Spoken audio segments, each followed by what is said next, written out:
If your authentic self is a bit badly behaved, is that all right?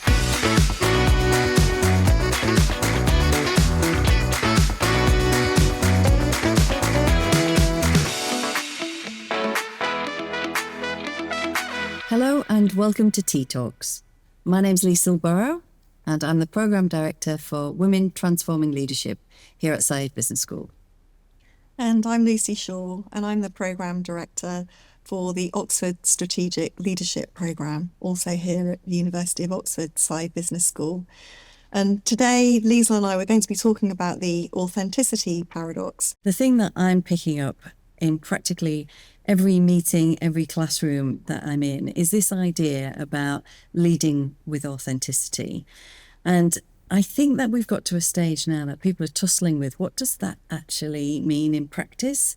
Yes, you have to be authentically yourself, but also you've got to be tuned into the context and the world around you and the needs of the people that you lead. And what happens if those two things aren't congruent? So that's essentially at the heart of what we mean by the paradox. Yes, and we talk a lot on the Strategic Leadership Programme about being your true self and being yourself with skill, actually. And what does that actually mean? And I think people can often grapple with who they are as a leader. And by coming on programmes like ours here at the school, there's a real opportunity to test out what being yourself with skill can mean. Because actually, being your authentic self, is that your authentic self now? Is it you as you were authentically in the past or the future? And who do you want to be as a leader in the future as well? So you have a space here at Oxford Saïd where you can sort of act yourself into different ways of thinking and behaving. What sort of things will you be looking at on Women Transforming Leadership? Similar kind of approach, actually. So we've got lots of classroom learning and lots of experiential stuff. But it's mainly creating that space to say, who is the leader you are right now? And out of that past, present and future domains that you were talking about, it would be easy to think that who am I right now is the easiest bit to answer. And in my experience, it really isn't. And particularly when people are at transition points, like moving into a new industry or a new role or taking a promotion, quite often just taking that pause to say, who am I right now, is something that's incredibly powerful, but really gets overlooked. And then there's that idea of, and who am I growing into? Who am I going to be when I grow up? You and I have been talking a lot about the Marshall Goldsmith idea of what got you here won't get you there. And that shows up in lots of different ways, doesn't it? But that idea of what got you here can sometimes keep you here if you're not hyper aware of what's needed in your context. I'm guessing you get a lot of people at that transition point in their career, do you? Absolutely. We get people who are at a transition point or who perhaps they've been in a very senior position of leadership within their organisation, if not at the very top of that organisation. And they're sort of thinking, am I doing it right? I've been doing it like this for 15, 20 years. Is there a different way of leading? So they come here to sort of have that real sort of reboot and refresh, which is very exciting because you're exactly right. What got you here won't necessarily get you there. And those skills that you've had that have got you to this place, they might not be the skills that you need in the future to lead your organisation in a different way. So how, as an authentic leader, are you expressing your organisational purpose and values in a way that really resonates with your people, but also your stakeholders or your shareholders or the audiences and communities that you're working with? Yeah, absolutely. We're talking a lot about purpose these days, and particularly trying to link the idea of personal purpose with organisational purpose, and then onwards and outwards to like the UN SDGs, for example. And how do you create that line of sight with who am I on my best day with what we're trying to do, lofty goals, but to change the world, or at least improve your little bit of the world, which most leaders who are in a very reflective space are trying to think about. But that can be a massive burden. And when you were talking just then, you were saying that people come here and say, am I doing this right? even of itself, that is quite a troubling question because it suggests that, there must be this idea of doing it the one right way. Or doing it wrong. Yeah, if you can do it right, you can do it wrong. And then what's the implications of that? I think one of the very important things to stress, particularly here in Oxford, is that there isn't one model of leadership. I do think that being an authentic leader is being really sure and confident of your values, but also being really sure and confident of what you do know and what you don't know, and finding a way of articulating what you don't know to your people in a way that brings them on board. So it's an inclusive leadership approach. So you're consulting them and asking for their opinions because, you've got them in your team because you think they're great people. You've appointed them because you trust them to do the job that you've appointed them to do. Yeah, absolutely. And that ability to have straightforward conversations with people, regardless of hierarchy, is absolutely essential. And you talked a little bit there about saying when you don't know something. That in itself is a paradox because the more you establish this is the perimeter of my expertise, the more people are likely to trust you and believe you about what's inside your toolkit. And it leads beautifully into the idea of the incomplete leader and complete teams because nobody can do all of it. And if they try, what they're actually doing is disempowering the good people around them who might be hiding their talents away by saying, this is the bit that I can do and I love and I'm good at it, but this bit is not so much for me. I've got somebody in my team who is incredible at that. Let's give them the space to do it. And I think that creates an energy in a team. Yeah, I agree completely. And actually coming away on a residential programme like the programmes that we're involved with here at Oxford Said, they're an opportunity for you to trust your people. So it's an opportunity to feel that you can switch off and genuinely focus on yourself as a leader. That puts people into quite a fragile position, actually.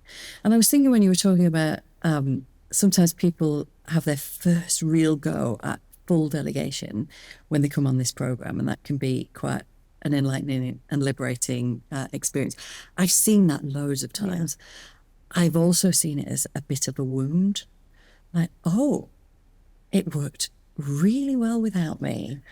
So what do I do then? What's the point of having me there? And I've seen people have a proper wobble at that moment, but that unlocks a different conversation. So what is it that you can do that only you can do? I would actually say that's sort of the highest praise for a leader. If they've created an organisation that runs so beautifully without them that they can step away, then you've done your job. It's almost a bit like being a parent or a carer, isn't it? And sort of this idea of being different people within your organisation. So the challenge as a leader is, how am I going to sort of be all of these things to all of these different people? I don't feel that I can be. And I think that's when people start to feel imposter syndrome and feel almost that they're out of control. Yeah, I see that a lot. And I think that the burden of having all of those responsibilities, if people internalize all of that in any given moment, it can be really stifling, actually. The other times I see imposter syndrome pop up is if people have kind of stretched themselves out of where they have typically operated. Yes. And people used to say, didn't they, fake it till you make it. How do you square that off with being an authentic leader? So when I'm talking to people about it, I talk about tramlines of authenticity, right? So we've all got a range. So making a silly example, you've probably in your wardrobe got a ball gown or a tuxedo, and you've probably got some raggy old track pants, right? You wouldn't wear your ball gown or your tuxedo to B&Q to go and do the DIY, and you probably wouldn't wear your raggy old track pants to a fancy dinner.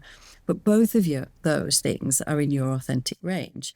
So it's figuring out which bits of you fit in which places. If you stray outside these tram lines, you're going to be trying really hard to fit in, and that's going to be so exhausting. Also, you might be a change agent. Again, can be really exhausting, but also can be really powerful. But if you feel like you're slightly swimming against the tide, sometimes the imposter syndrome can kick in. I think that lots of assumptions are made about imposter syndrome as well. And I'll include myself as one of those people that made some of those assumptions too. And it's quite humbling, actually, the number of people that come across as being incredibly confident and competent, but actually they've got these sort of inner voices talking to them saying, are you doing the right thing? And coming on OSLP has given them this cohort of people who they can, talk to about that and actually realise that that's completely normal to feel like that.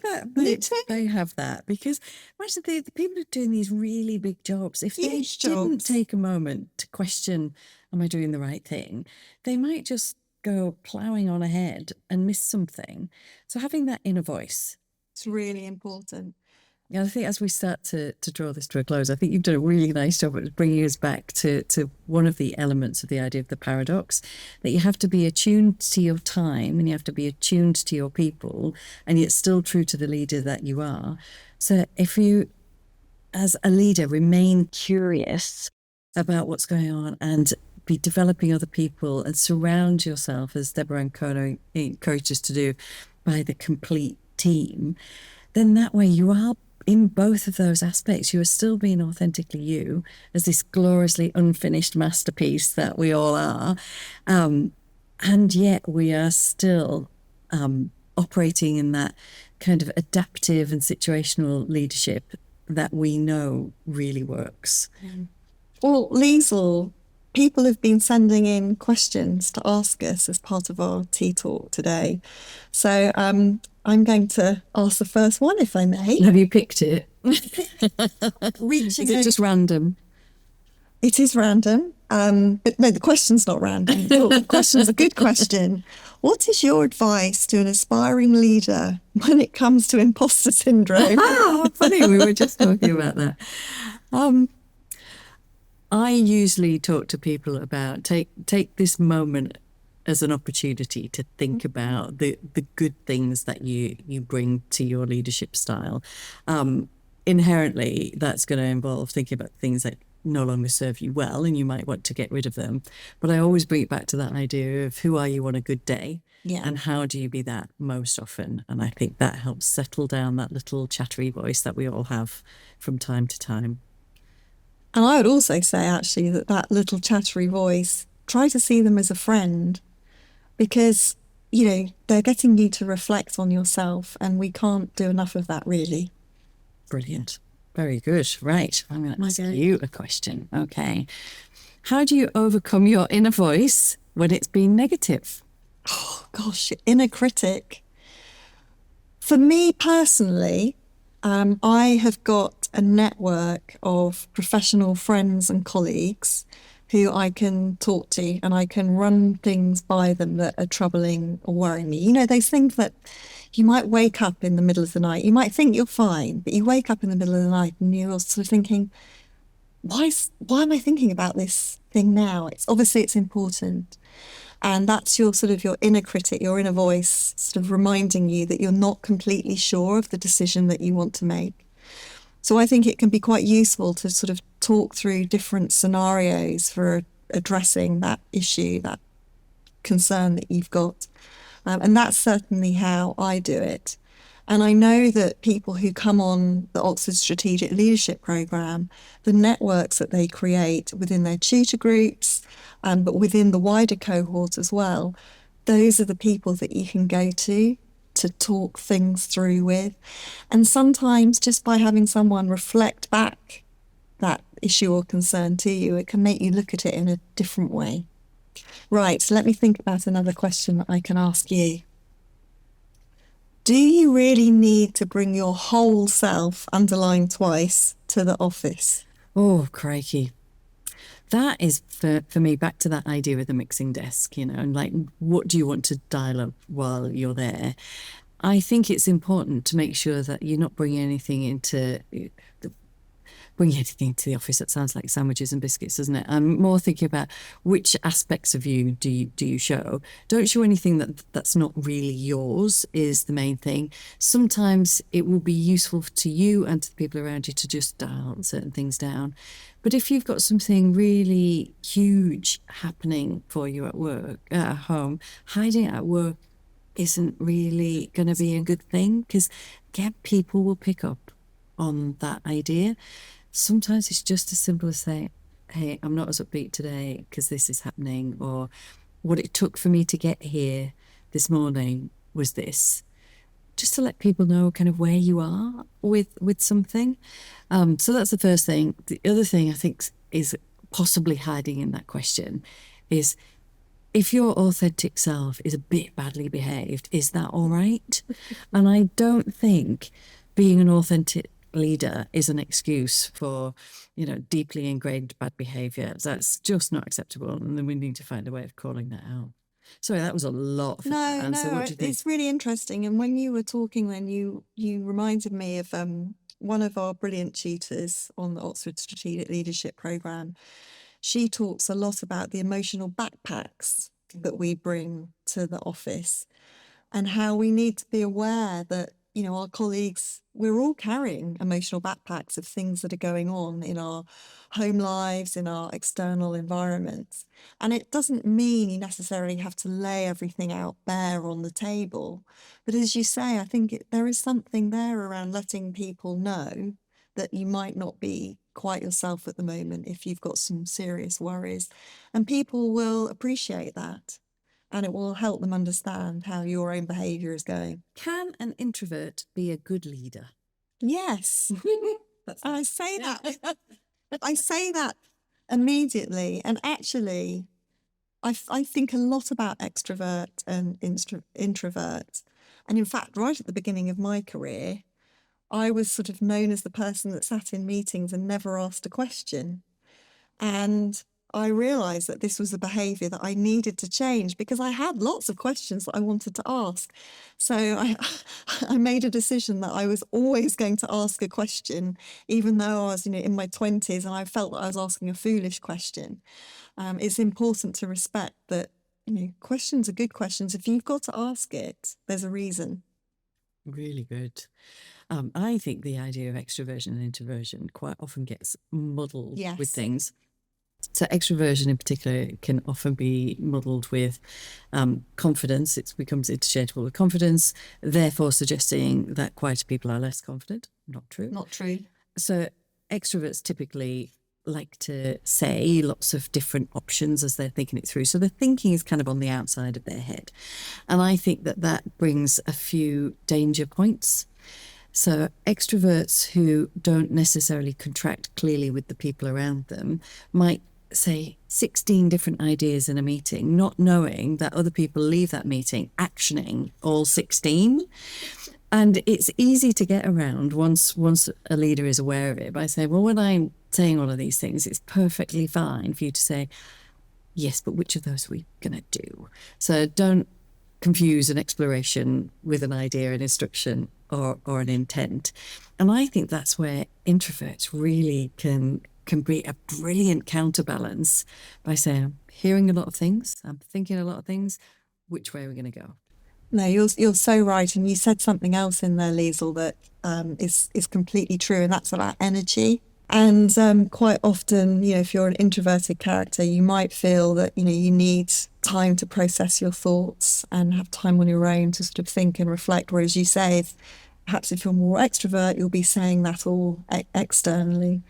And it's really useful to get people to recognise the different strengths. How do you define authenticity in leadership? What are the key characteristics? There are actually sort of Latin and Greek roots to the word authentic, which are interesting in themselves if you sort of want to go back and really sort of unpick what the words mean, or the word means rather. But for me, it's about values-based leadership. And it's about appreciating that phrase that we've talked about before, Liesl, what's brought you here now isn't going to get you there where you need to be as a leader, and recognizing that, recognizing that you always need to learn. We never know everything. It's not a finite skill leadership. It's always changing. It's adapting to the environments that we find ourselves in, that can be a sort of global context, not just sort of to do with our business or the people that we're working with. Thank you, Lucy. I loved that chat. Thank you very much. And likewise, Liesl, it's a learning opportunity for me as well. I've enjoyed our conversation immensely this afternoon, and it's always great to talk to another program director to think about how we can make our programs even better for people coming on them. Brilliant. Thank you. And thanks everybody for joining us for this episode of Tea Talks.